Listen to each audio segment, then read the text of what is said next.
Operation devil হান্টে Sreepur থেকে সিরাজগঞ্জের সাবেক এমপি চয়ন গ্রেপ্তার। উত্তরায় গাজীপুর যুব মহিলা লীগের আনু গ্রেপ্তার।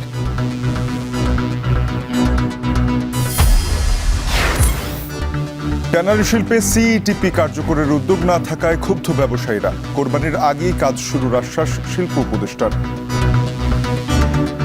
চামড়া শিল্প অত্যন্ত গুরুত্বপূর্ণ আমাদের জন্য, কিন্তু চামড়ার বর্জ্যও ব্যাপকভাবে নদীর পানি দূষিত করে দিয়েছে, বিষাক্ত করে দিয়েছে। তো আমরা চেষ্টা করছি এটা। খুলনায় অবৈধভাবে মাটি কাঠ পুড়িয়ে চলছে বহু ইটভাটা। ফরিদপুরে পদ্মায় ড্রেজার দিয়ে বালু উত্তোলন হুমকিতে পরিবেশ। চীনে তেল রপ্তানিতে ইরানকে সহায়তা করায় ভারতের উপরে বেজায় চটেছে যুক্তরাষ্ট্র। দুদেশের সম্পর্কে ফাটল ধরার শঙ্কা।